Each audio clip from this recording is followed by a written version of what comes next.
Muchas gracias, mi hermano Sergio, y nuevamente bendiciones, nos gozamos mucho. Antes no lo dije, pues con manito Diego, que ya se pudo ubicar, damos muchas gracias a Dios. Y también por el hermano Juan José, ¿verdad? Que es pastor allá en Corales 2 en Limón, que ya recibimos la noticia que salió del hospital. Damos muchas gracias a Dios por eso, ¿verdad? Vamos a tener hoy día una enseñanza que tiene que ver con los pródigos, digo yo, ¿verdad? Los pródigos. ¿A quiénes llamamos pródigos? Bueno, a esos hijos que por alguna razón se han alejado, a veces de la obra, en el caso nuestro, ¿verdad? Como pastores, a veces de la familia, a veces de la iglesia, a veces parece que están peleados con Dios, pero también tenemos en nuestras congregaciones otros casos donde hay pródigos que se han ido peor, ¿verdad? Tal vez a la droga, tal vez en algún vicio, tal vez han abandonado el hogar o hasta están en situación de calle, cosa que es durísima, ¿verdad? Entonces vamos a analizar algunas cositas, algunos consejos. Por eso la invitación decía que es práctico, ¿verdad? ¿Cómo podemos nosotros ayudar? Entonces vamos a orar. Señor, muchas gracias. Le estamos dando en este tiempo. Gracias por su cuidado. Gracias por su atención. Gracias que tenemos este tiempo, Señor, en el que podemos compartir su palabra. Gracias por mis hermanos que están aquí, por mi hermana Adriana también, Señor. Gracias, Dios, porque tenemos la oportunidad de compartir su palabra y eso siempre es bueno. Ahora rogamos, Señor, que usted dirija este tiempo. En Cristo Jesús, amén y amén. Déjeme nada más, mi hermano, traerme una botellita con agua.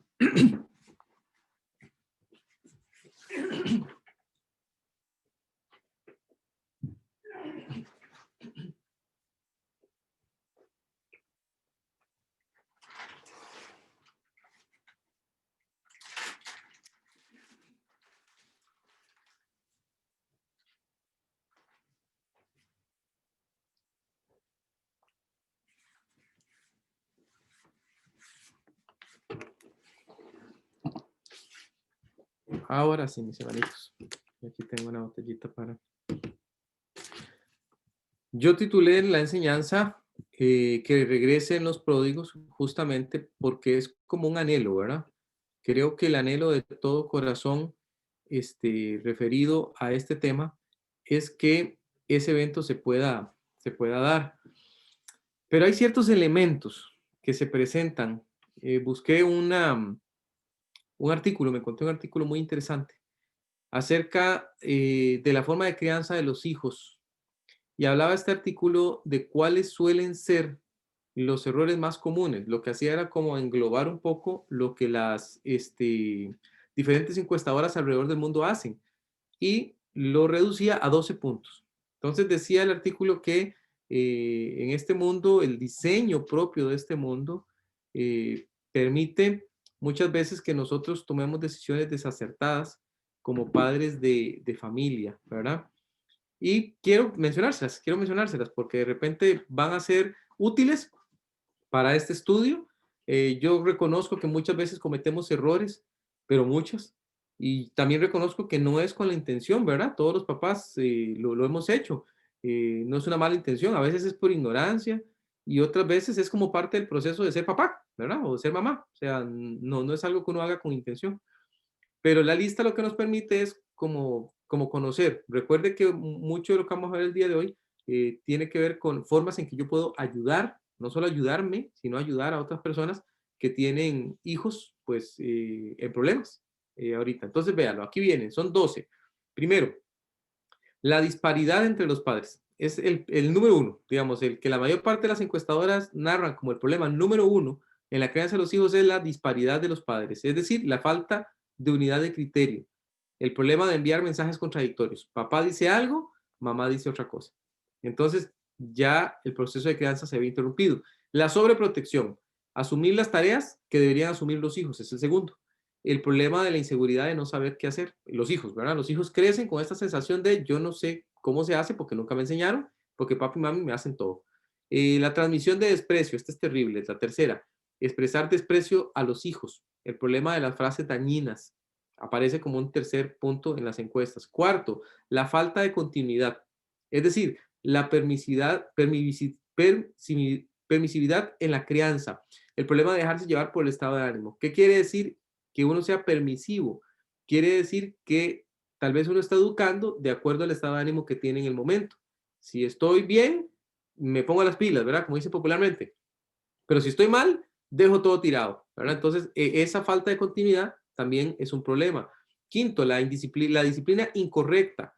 Colocar, por ejemplo, sanciones desproporcionadas o ninguna, no tener ninguna sanción. El problema de la inconsistencia es el que se ve ahí, ¿verdad? Sexto, las promesas incumplidas. Vea qué interesante este. Promesas incumplidas. Hacer promesas que los padres saben que son ficticias, pero no importa, ¿verdad? Porque hay que decirlo, hay que hacer algo, aunque yo sé que no lo voy a hacer, ¿verdad? Ahí se menciona el problema de la decepción. Séptimo, la comparación entre hermanos. Tenemos de esto en la Biblia, ¿verdad? En el caso de Jacob y de Esaú. El intento de hacer a los hijos iguales. Es el problema de no apreciar las diferencias. Esforzarse por dar a cada hijo, de acuerdo a sus propias características, lo que necesita.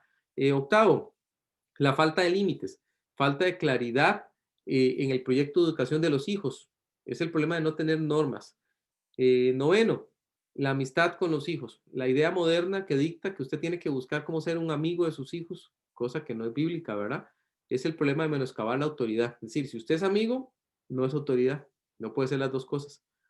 Décimo, los malos ejemplos.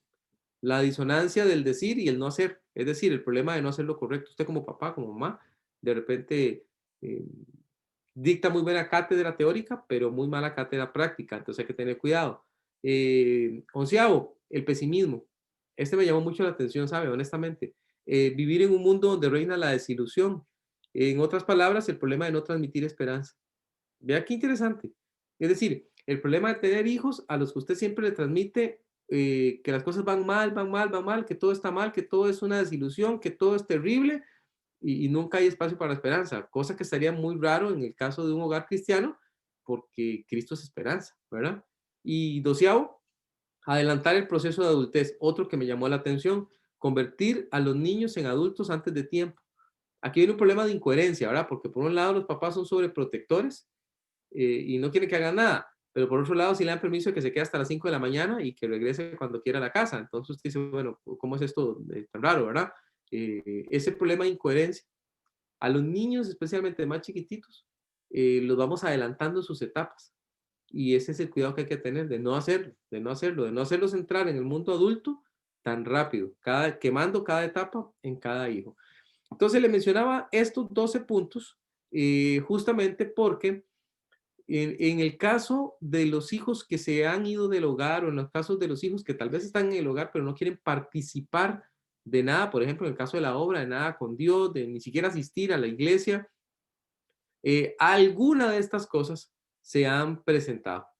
También yo he notado que en las personas que se alejan del Señor y que se van a caminos equivocados, normalmente existe esta idea de que hay una forma diferente de hacerlo y que hay una forma diferente de ser feliz y que se tiene que intentar esa forma. Se tiene que intentar esa forma. Es decir, muchos de estos jóvenes, muchos de estos adultos, porque algunos son adultos, pensaron, bueno, el cristianismo es una forma, el buscar a Dios, el ir a la Biblia, es una forma. Y tal vez a veces hasta se lo dicen a los papás. Ellos dicen cosas como, bueno, eso le funciona a usted, papi, pero a mí, y yo tengo esto otro, y esto otro me va a funcionar. Entonces es como un pulso, ¿verdad? Es un pulso con los papás para ver cuál de los dos modelos funciona mejor. Y en realidad no tendría que haber ese pulso, ¿verdad? Yo quiero analizar tres momentos, digámoslo así, tres momentos históricos que pasan con los hijos pródigos. El primer momento que voy a definir son tres momentos en la línea histórica, el pasado, el presente y el futuro. El pasado, el presente y el futuro. Y sí quiero ser muy enfático hoy en esos tres momentos porque hay cosas diferentes en cada momento. Y claro está, vamos a basarnos en Lucas capítulo 15, vaya ya, Lucas capítulo 15. Ahí donde vamos a estar analizando estos tres momentos históricos. Otra vez, la idea clara que tenemos acá es poder revisar qué pasa. Entonces yo les puse así a cada uno de los puntos. Es necesario tratar. Entonces el primer es necesario tratar el pasado de los hijos pródigos. El pasado. Y usted verá que en el pasado del hijo pródigo, ¿verdad? El original, hay ciertas cosas que vale la pena mencionarlas y que tenemos que tenerlas ahí, como quien dice, a la mano.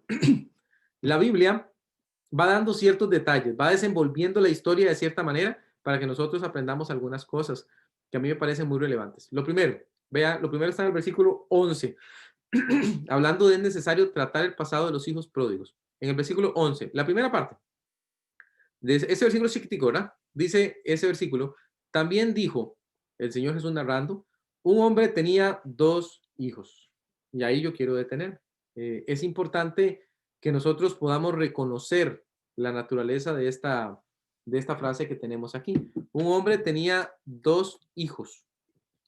Ahora, ese es un detalle que nos está brindando la palabra del Señor. Mira algo que es importante. Un hijo puede estar fuera de la obra del Señor. Un hijo puede no querer servir. Un hijo puede estar fuera de los caminos del Señor, no quiere ni siquiera asistir. Eso puede presentarse, pero recuerde algo.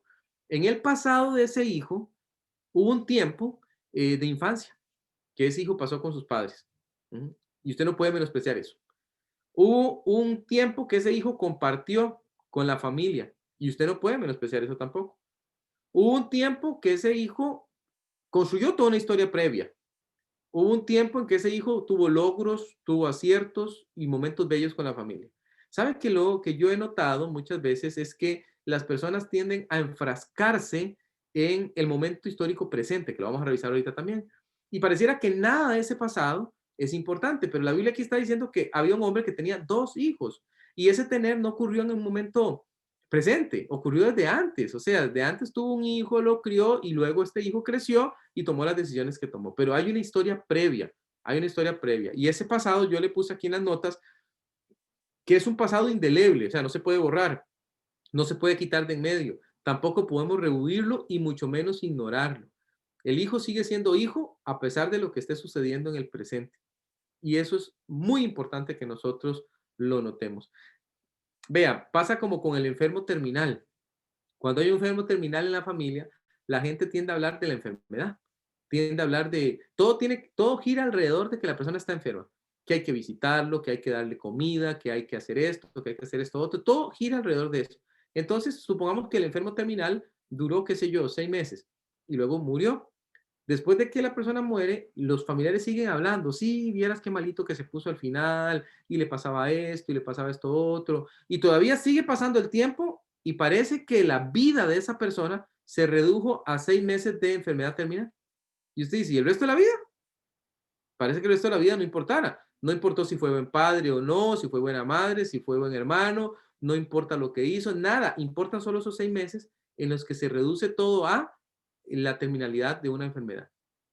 Muchas veces pasa igual con los hijos pródigos. Todo se reduce a hablar lo que le está pasando en este momento. Sí, viera que se me fue a la droga, viera que ahora está en situación de calle, viera que difícil, pero todo el bagaje pasado no se menciona para nada. Ahora usted me dirá, bueno, don Ronnie, pero es que tal vez no importe. Bueno, cuando se trata del hijo mismo, es muy importante. A veces los hijos dan ciertas ventanas, yo llamo ventanas de oportunidad. El hijo se presenta a veces en la casa, el hijo preguntó cómo estuvo el culto, por ejemplo. Siempre asiste la familia tal, pero parece que los padres rehuyen el tema porque están centrados únicamente en la situación presente. Ah, sí, estuvo muy bonito, claro, si usted hubiera ido, pero usted no le dio la gana de ir. Y entonces comienza el conflicto, comienza la pelea, en lugar de aprovechar la ventana de oportunidad de que el hijo ha mostrado cierto interés, pero es porque existe como una pelea con el pasado y no se quiere reconocer nada en él, sino centrarse solamente en el presente. No es una buena idea hacer eso. El 12, en su primera parte, luego sigue diciendo, y el menor de ellos dijo a su padre. ¿Sabe que siempre me llamó la atención la forma en que el Señor estructura la historia? El menor de ellos, el Señor nos cuenta que aquí hay un papá que tiene dos hijos, que uno de ellos es el menor. Un hijo ocupa un espacio en la familia, no lo olvide. Y en el caso de los pródigos es necesario reconocer eso. Ocupa un lugar en la familia. Un hijo tiene voz propia en la familia. Un hijo tiene una forma de relacionarse también dentro del marco de la familia. Un hijo tiene ideas y también tiene una forma de ver la vida. Y a veces no nos gusta la forma en que ve la vida. Nos gustaría más que la viera de otra manera, que hiciera las cosas de otra manera, tal vez que le hiciera más como nosotros. Y muchas veces los hijos reclaman eso, lo reclaman abiertamente, hermanos, lo reclaman abiertamente y usted necesita escuchar la voz de ellos. Por ejemplo, el hijo que le dice, tal vez papá, ¿verdad? Tratando, ¿verdad? Tratando de acercar a su hijo. Tal vez papá le dice algo así como, bueno, usted debería darse la oportunidad de volver a la iglesia, ¿verdad? Y tal vez usa una frase como esta. Vea, yo antes cuando fui joven, tal cosa. Y entonces el hijo de una vez le tira el hachazo, como decimos, ¿verdad? Sí, pero yo no soy usted. De una vez, ¿verdad? Yo no soy usted. Y es como que quiere desmarcarse de los padres para hacer ver que no quiere seguir el mismo camino. Muchas veces eso ocurre porque nosotros no le damos voz, no permitimos que hablen, no permitimos que den su propia opinión, aunque no nos guste. No permitimos que nos den la visión que ellos tienen de vida, aunque no nos guste.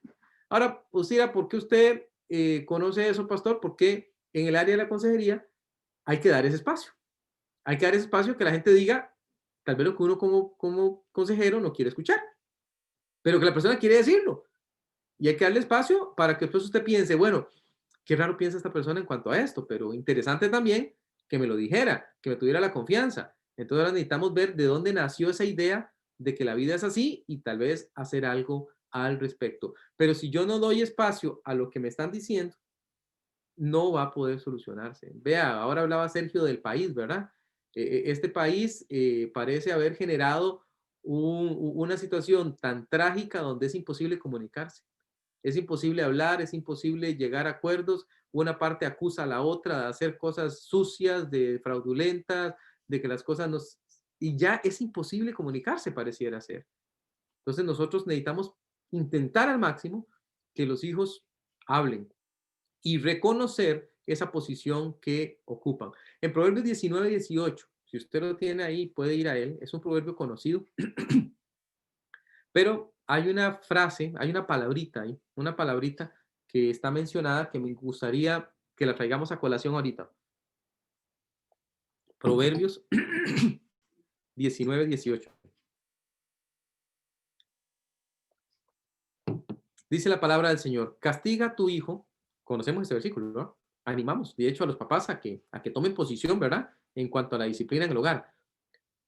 Castiga a tu hijo en tanto que hay esperanza. Pero aquí viene la palabrita. Mas no se apresure tu alma para destruirlo. Destruirlo tiene que ver mucho con la idea nuestra de despedazar algo, ¿verdad? Pero yo decidí buscarlo a ver qué podría significar destruir en ese contexto particular hebreo. Es la palabra mut, que significa tres cosas, por lo menos tres acepciones que yo coloqué acá. Strong menciona más. Consumir, fallecer, perecer. Es decir, cuídese de no destruir, de no consumir, de no hacer fallecer, de no hacer perecer cosas en la vida del hijo. Yo mencioné aquí algunas. Tal vez se mataron ilusiones, tal vez se destruyeron sueños, tal vez se murió la seguridad, tal vez se dañó la confianza. Otra vez, nada de esto uno lo hace normalmente queriendo hacer, pero lo que le llamo la atención es a que usted pueda revisarlo dentro de su propia vida y cuando trabaja con personas en su iglesia que tienen hijos que están fuera, que usted también les invite a hacer lo mismo, que les invite a decir, bueno, ¿dónde pudo haber iniciado la situación por la que mi hijo ahora se comporta de esta manera? Y usted dirá, bueno, ya eso es pasado, pastor, tal vez ya no importe. Importa desde un punto de vista forense, podríamos decirlo, ¿verdad? Importa esa reconstrucción para poder saber también por dónde podría yo entrar y por dónde podría ayudarle. Voy otra vez. Hay ciertos tips que existen en el área de consejería que uno usa. Por ejemplo, usted siempre trata de agarrarse donde usted puede. Si una persona llega muy enojada con su papá, tal vez su papá le ha fallado y la persona está hablando muy fuerte acerca del papá y está diciendo cosas terribles, muy, muy, muy terribles, y usted dice, bueno, esta persona no me va a aceptar que el papá tenga algo bueno.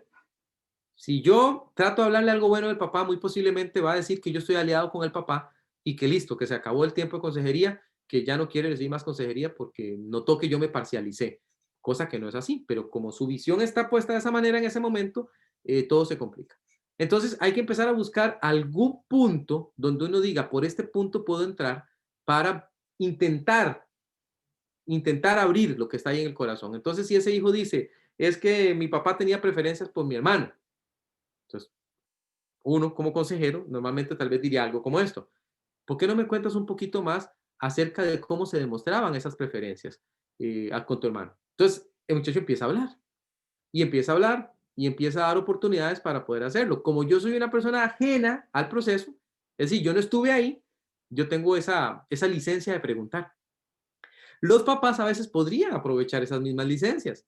Los papás a veces podrían decir, bueno, el otro día me hablaste de que estabas muy enojado conmigo por la forma en que yo te crié, por la forma en que te dije esto, y me quedé pensando en eso. Me gustaría saber un poquito más. No lo hacemos porque somos parte y porque decimos, bueno, sería como aceptarle que yo hice algo malo y a veces hay que aceptarlo, pero no queremos hacerlo porque no queremos exponer según nosotros nuestra autoridad, nuestra posición o lo que sea que estemos protegiendo, que en realidad no habría que proteger. Pero que hubo una destrucción, puede ser que la hubiera y es necesario trabajarla. Este hijo, en la parte 12b y 13, dice que él tomó algunas decisiones muy malas. Dice, padre, dame la parte de los bienes que me corresponde. Y dice que el papá le repartió los bienes. Y no muchos días después, juntándolo todo, el hijo menor se fue lejos a una provincia apartada y desperdició sus bienes, viviendo perdidamente. En 2 versículos se resume una vida, ¿verdad? En el pasado de los pródigos, en el pasado de los hijos pródigos, hay decisiones mal tomadas. Ujú. Y yo quiero que usted lo vea hoy y lo sepa. Hay decisiones que se tomaron mal. En el pasado de los pródigos hay planes que salieron mal. En el pasado de los pródigos hay historias que no se quieren contar. Entonces, tratar con el pasado del hijo pródigo significa disponerse a escuchar lo que a veces yo no quiero escuchar. Pero hay que escucharlo. Hay que escucharlo. Ay, pastor, es que lo repite muchas veces, especialmente con hijos que son adictos. Repiten y repiten y repiten lo mismo muchas veces. Y a veces la persona, el papá o la mamá dice, ah, qué necio, ah, qué majadero, ya deje de decir eso, supere el pasado. No es la forma de superarlo. Necesitan contarlo, necesitan hablarlo, necesitan decirlo y necesitan articularlo. Hay que hacer algo con respecto a ese pasado. ¿Por qué lo repite tantas veces? Porque es importante. A veces no repiten nada porque están avergonzados. Tomaron decisiones tan malas que dicen, bueno, esto es lo que me merezco, ¿verdad? Esto es lo que me merezco. Un muchacho a mí me decía un día, yo ya estoy hecho a la idea de que yo nací para ser infeliz. Es lo que me merezco. Entonces, es muy doloroso escuchar algo así, porque usted dice, bueno, que alguien piense que el poder del Señor está limitado para poder ayudarle a salir de la situación en la que está, no es algo muy bueno. Hay que llenarle de esperanza. Y ahí es donde usted tiene una palabrita clave y tiene que saber que la tiene, sea como pastor, ayudando a otros hermanos, o sea como padre de sus propios hijos. Hay una palabrita, se llama influencia. Influencia. Influencia. Usted necesita conocer qué movió al hijo a tomar las decisiones que tomó. Necesita determinar dónde están los puntos donde usted puede influenciarle para ayudarle. Necesita hacerle ver que siempre será bienvenido sin importar las circunstancias. Y necesita orar incansablemente que todos los recursos divinos se orienten hacia ese hijo que se ha ido. ¿Es fácil? No, mi hermano, no es fácil, no es fácil, nunca lo ha sido. Pero hay que intentarlo. Caminaba a solas y de hecho iba rápido porque iba tarde. Sin embargo, llamó su atención una joven, andrajosa, maloliente y físicamente desmejorada. Era una drogadicta, pero no fue eso lo que llamó su atención, sino la forma en que esa drogadicta lloraba. Dice que sollozaba como si fuese una niña. Se detuvo, la miró y ella seguía llorando, por lo que entonces le preguntó, ¿por qué lloras? A lo que la joven solo atinó a decir es simplemente que tenía muchas ganas de llorar. Los pródigos cargan con más culpa y más dolor de la que nosotros podemos imaginar. Cargan con mucha culpa por las decisiones que tomaron, por lo que han hecho, y entonces ponen esa cara dura, esa forma fuerte, ¿verdad? Para hacer ver a los papás de que no, de que yo estoy bien, de que no está pasando nada, todo anda bien. Y no es cierto, no es cierto. Pero en sus tiempos a solas, cargan con mucho dolor y mucha culpa, y hay que Ayudarles. ¿Ayudarles en qué sentido? Dándole espacio a esa culpa, dándole espacio para que hable, dándole espacio para que puedan contar, dándole espacio para que pueda decirnos. Y cuando se abren a hacerlo, tenemos que aprovecharlo. Segundo, es necesario tratar con el presente de los hijos pródigos, no solamente con su pasado, que ya dijimos que hay que darles un espacio.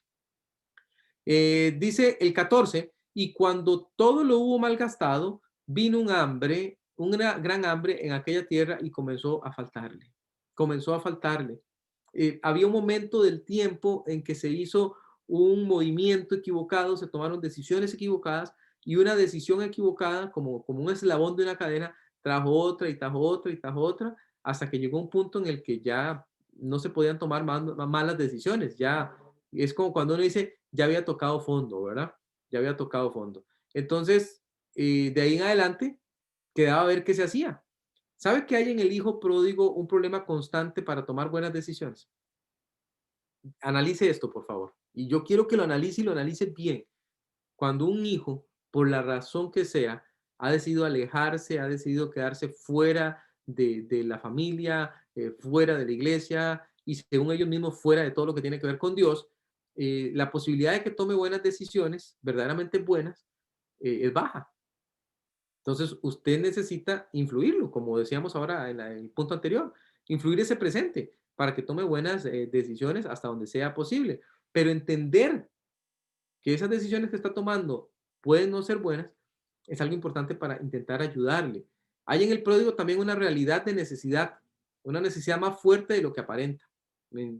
Aparenta no tener tanta necesidad, como le digo, esa cara fuerte, esa cara dura, ¿verdad? Pero hay más necesidad de lo que aparenta. Hay también en el pródigo más conciencia de lo que parece respecto a su necesidad. Es decir, el hijo pródigo pareciera no estar consciente de que ocupa, pero no es cierto, sí, sí está consciente. Lo que pasa es que está peleado, ¿se acuerda? Está peleado con la vida, está peleado con usted, está peleado con la familia, está peleado con Dios. Eso no quiere decir que no sepa que está peleado con Dios. Eso no quiere decir que no sepa que necesita de Dios. Quiere decir nada más que está peleado con Él. Voy a ponerle un caso. El caso del hijo que dice, Dios no existe.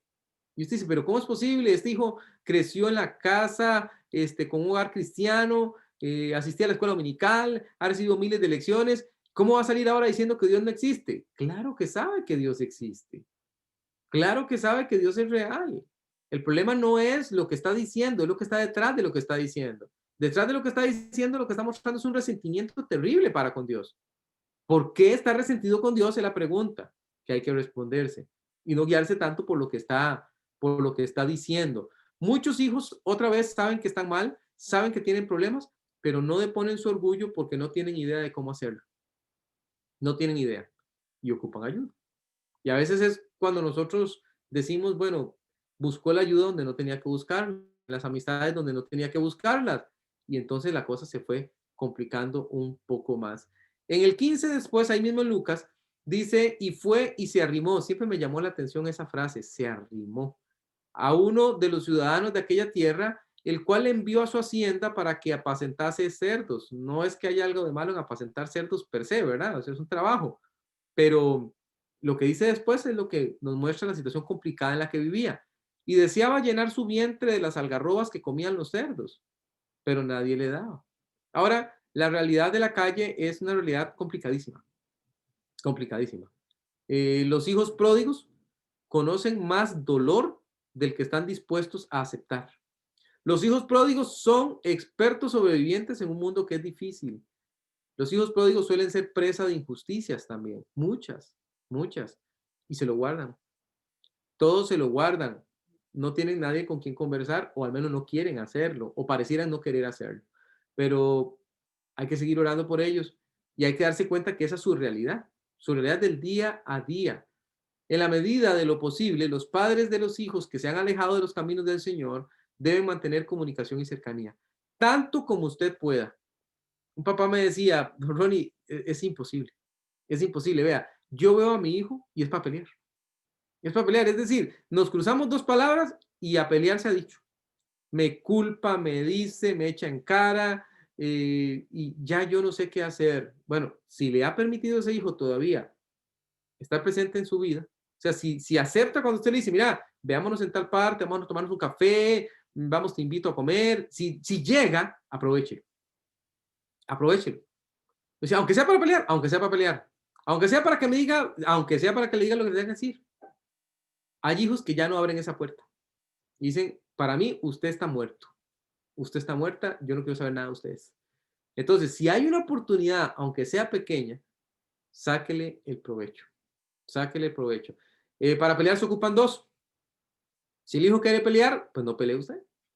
Simplemente diga, no, yo no voy a pelear, no le voy a seguir el juego porque tras de que es un tiempo cortito, ¿para qué yo voy a querer pelear? O sea, yo quiero estar con mi hijo, quiero hablar, quiero ver cómo está, quiero averiguar qué está haciendo, quiero averiguar cómo le está yendo, quiero averiguar en qué puedo ayudarle.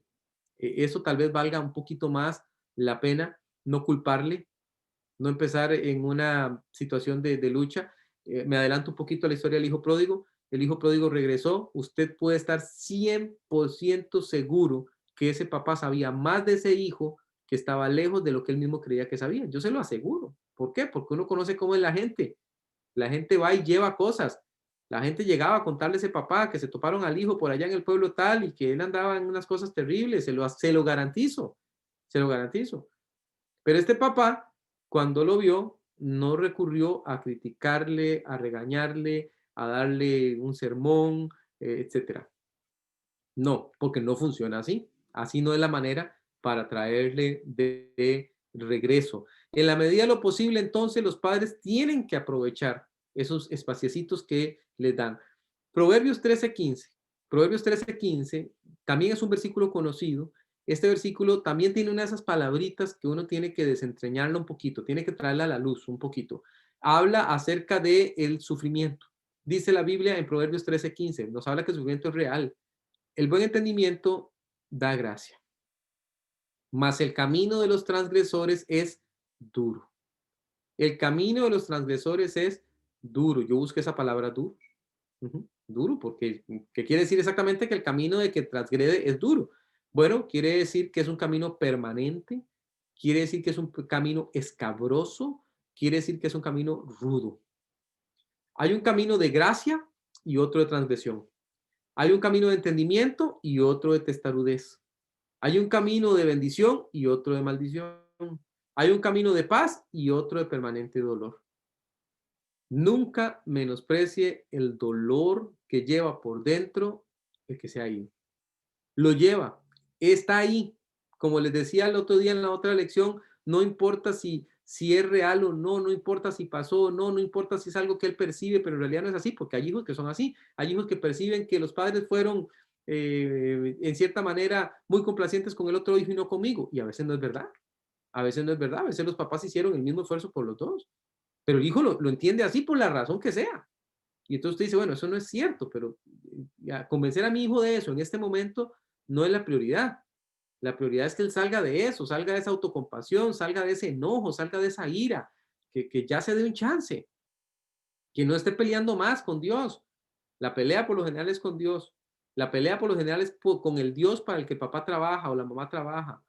La pelea por lo general es con la iglesia que me hirió, que me dañó, o con la familia, etcétera. Hay algo allí que está oprimiendo y es necesario conocerlo, porque aún eso nos ayuda a poder orar correctamente. Entró con cierto temor. Esta historia la leí hace un tiempo y me llamó mucho la atención. Su madre le miró con amor y le animó. Puedes entrar, hijo, esta sigue siendo tu casa. Después de quedarse quieto en la sala, la mamá tomó hacia la cocina, por lo que entonces el hijo aprovechó para echar un vistazo al que en otro tiempo fuera su cuarto. Quería ver quién lo ocupaba ahora, cómo lucía. Para su sorpresa, el cuarto no había cambiado en nada. Estaba igual como él lo recordaba. Y eso verdaderamente lo asombró. Volteó y ahí estaba su madre y le preguntó, ¿por qué mi cuarto sigue como lo dejé? La respuesta lo dejó sin palabras, porque aquí todavía seguimos esperándote, hijo. Los hijos pródigos necesitan saber que tienen un lugar donde se les espera, donde se les ama y se les requiere. Y eso es importante que nosotros lo comuniquemos. El hijo necesita saber. Tal vez dirá, bueno, ya mi hijo es independiente, ya él no ocupa en realidad como un espacio físico en mi casa. Bueno, aquí en el caso de la historia era un espacio físico, pero yo no me estoy refiriendo a ese espacio físico. Me estoy refiriendo a esa familia donde el hijo sabe que forma parte de ella. Y hay detallitos, hermanos, hay detallitos.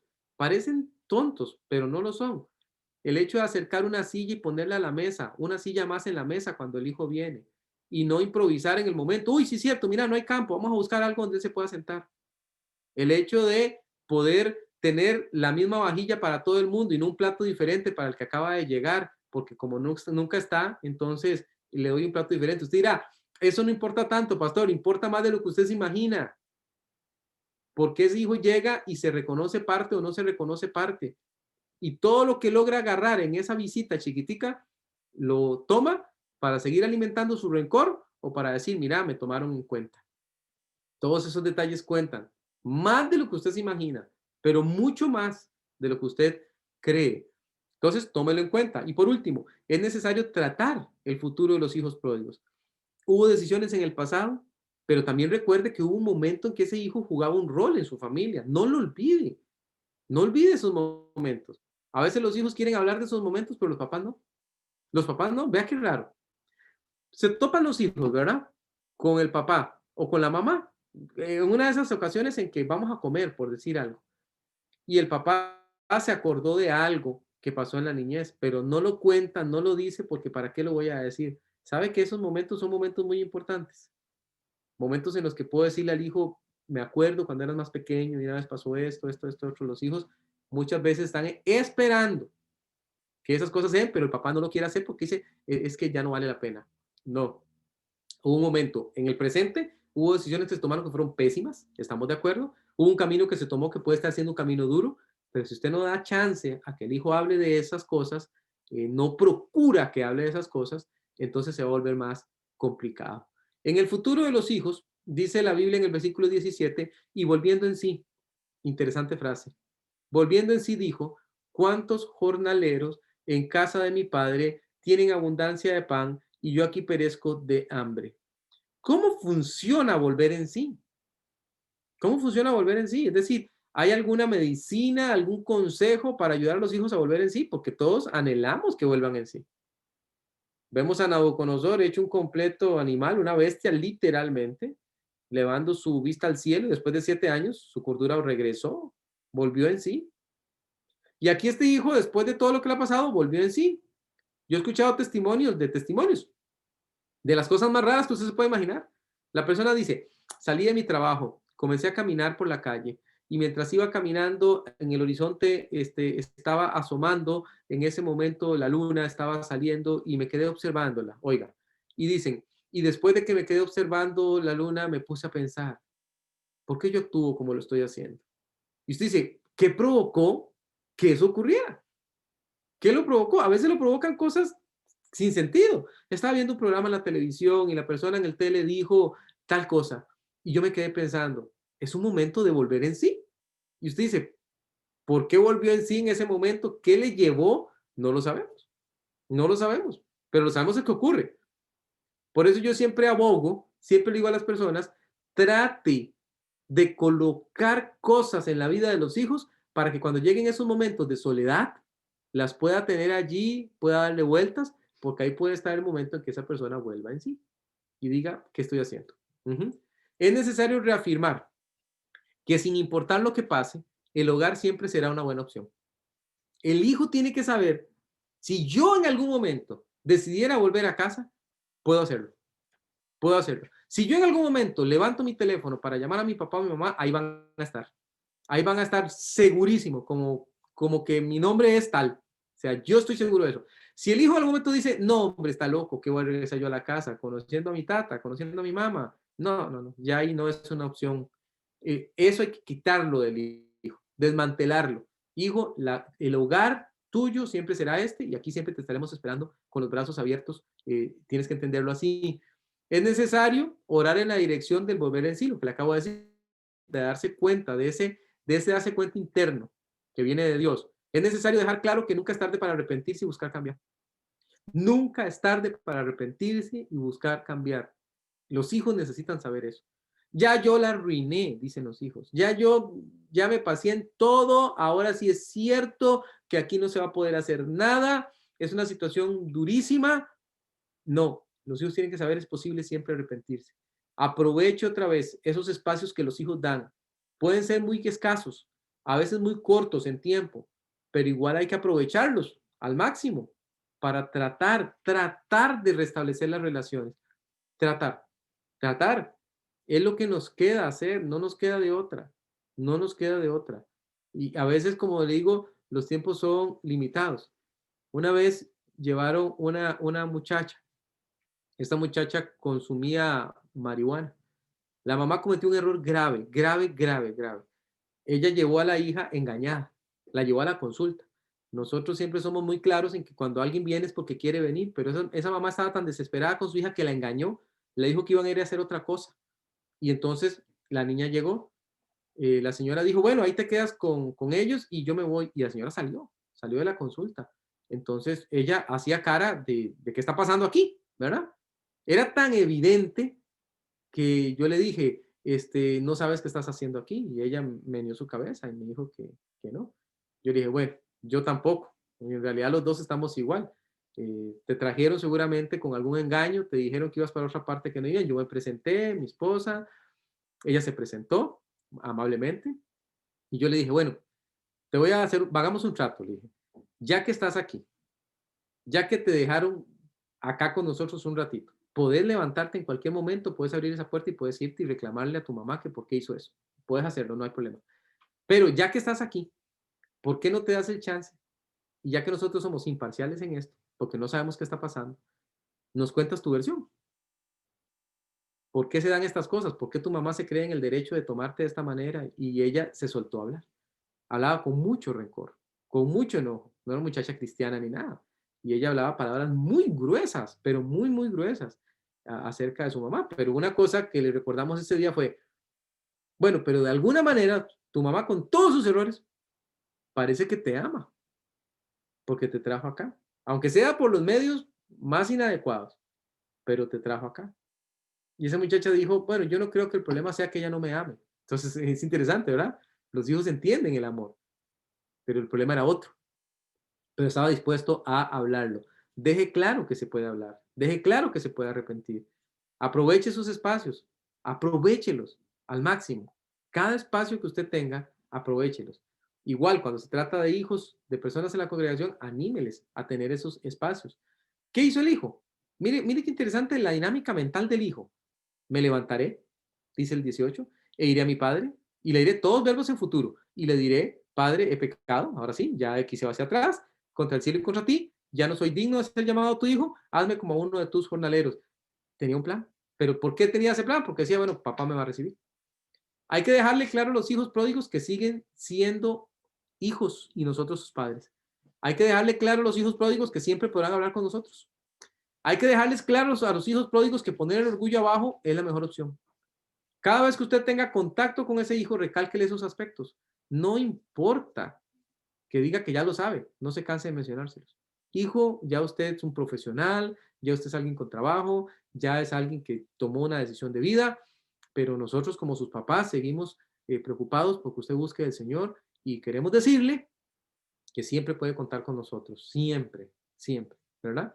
Estar presente en la vida del hijo, aunque el hijo esté haciendo cosas que usted diga, no las apruebo, no las apruebo. Es que ese es el punto aquí que estoy tratando de dejarle esta mañana. Necesita separar una cosa de la otra. Una cosa es lo que mi hijo hace y otra cosa es la relación que tiene conmigo. El hijo sigue siendo hijo, aunque haga cosas con las que usted no está de acuerdo, pero sigue siendo su hijo.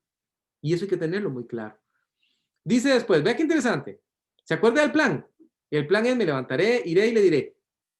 Dos cosas iba a decirle. Primero, pequé contra el cielo y contra ti y ya no soy digno de ser llamado tu hijo. La segunda que iba a hacer era, hágame como uno de sus jornaleros. Es decir, no me llame más hijo, tráteme como a un trabajador más. Ese era el plan. Veamos qué pasó. Ya cerrando. Y levantándose vino a su padre y cuando aún estaba lejos empezó a desencadenarse el plan. Lo vio su padre y fue movido a misericordia y corrió y se echó a su cuello y le besó. Y imagínense, ¿verdad? O sea, el hijo tiene un mensaje que dar, pero el papá no lo deja porque lo está abrazando y lo está besando, ¿verdad? Entonces tal vez imaginamos al hijo separando un poquito al papá, porque ahora va a decirle su discurso, ¿verdad?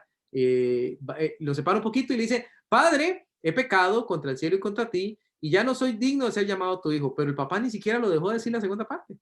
No lo dejó decir, hey, por cierto, hágame uno como uno de sus jornaleros. No, ni siquiera le puso atención a eso. De inmediato, venga, búsquele vestido, ponga el anillo, mate el becerro, vamos a hacer fiesta. Y papá, pero tengo algo más que decirte, no me diga nada más. Usted estaba como muerto, ya vuelto. Eso es razón suficiente para celebrar. No estamos para hablar en este momento. Vea algo, vea algo.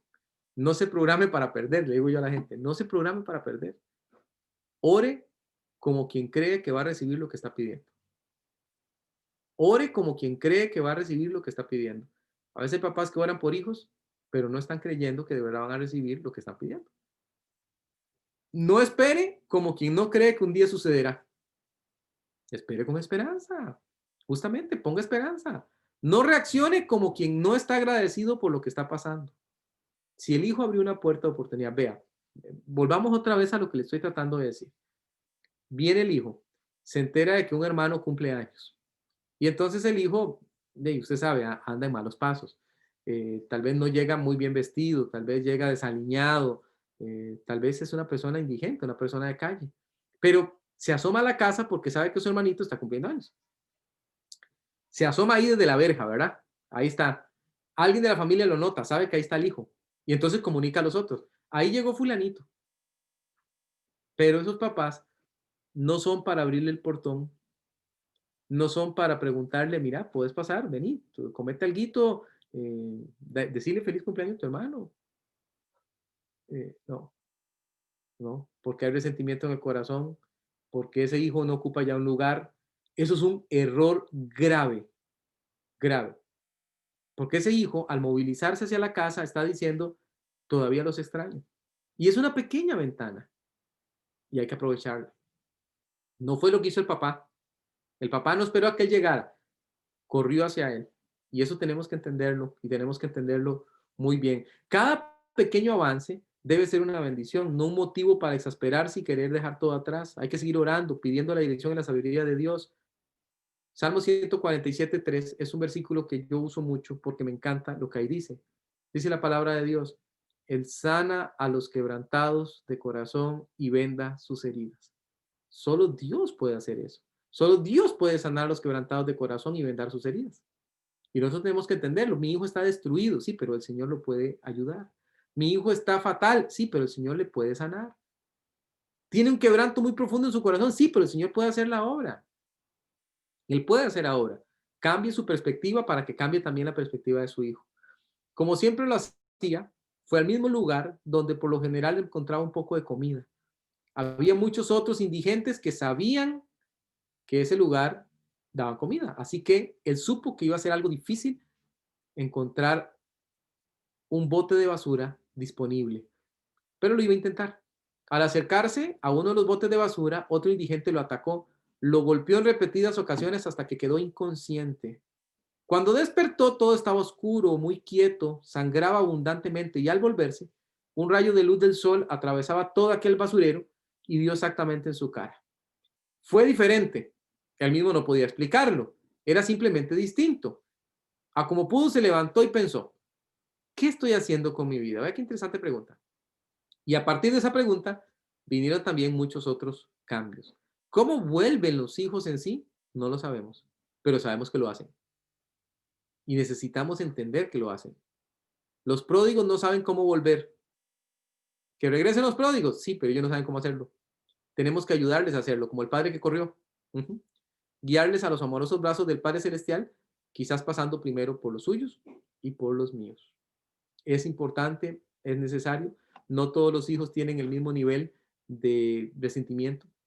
No todos tienen el mismo nivel de resentimiento, pero todos están con una necesidad, una falta que usted puede llenar. Usted, para luego llevarle al Señor. Igual, guíe en su congregación a las familias que tienen pródigos con consejos prácticos. Hay mucha teología al respecto de esto, pero le aconsejo más la práctica. Le aconsejo más la práctica. ¿Por qué? Porque los papás muchas veces dicen, estoy cansado de que me juzguen. Estoy cansado de que me digan lo que hice mal. Estoy cansado de que me digan todo lo malo que hice y lo que dejé de hacer.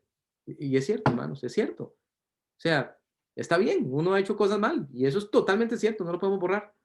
Pero no es ahí donde tenemos que quedarnos. Es más bien, bueno, ¿ahora qué se puede hacer? Ahora, ¿qué se puede hacer? El Señor, nuestro Dios, es un Dios de esperanza y tenemos que dedicarnos a lo que sí se puede hacer. Ujú. Vamos a orar, mis hermanitos. Me encantaría orar en este momento. Señor, muchas gracias. Le damos por cada uno de mis hermanos. Gracias por su palabra. Yo entiendo, Señor, que muchas veces en las congregaciones tenemos familias, Señor. No solo nuestra familia, sino familias. A veces tenemos familiares nuestros que se han alejado de tus caminos. Un montón, Señor. Ellos no están dispuestos a volver, no quieren nada contigo, lo dicen abiertamente, a veces viviendo un estilo de vida que sabemos que es incorrecto y nos duele el corazón, nos quebranta, Señor, porque les queremos, porque no queremos que vivan de esa manera. Pero, Señor, también sabemos, según tu palabra, que hay esperanza. Cuando tú caminaste por esta tierra, nos hiciste ver ese montón de personas, porque eran muchas que se acercaban a ti, Señor. Muchas de esas personas quizás como las que estamos viendo el día de hoy, porque sentían que en ti había esperanza. Rogamos, Señor, que nos ayudes. No es fácil, no es fácil. Ayúdanos, Señor, a tratar de hacer la diferencia. Por poquito que sea, guiado por ti con tu sabiduría, sabemos que se va a poder avanzar. Bendiga grandemente a cada uno de mis hermanos, a sus congregaciones. Bendiga a nuestras familias también, Señor. Ayúdenos con nuestros hijos. En Cristo Jesús. Amén y amén. Muchas gracias, hermano. Quedamos con hermanito serio.